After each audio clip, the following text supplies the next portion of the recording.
My name is Dale Parmenteri, and I'm currently the Vice President of Operations of the Northeast Pennsylvania Industrial Resource Center.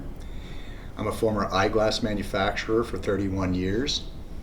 I was placed there from college and was made part owner at the young age of 30. That's when I became a NEPIRC client, needing that type of assistance to run a family-owned business as a non-family owner.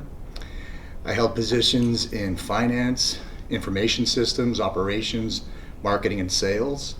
Those positions provided me with the experience and skill set that I needed today to advise our clients on how to grow and make their businesses more efficient and provide good family-sustaining jobs.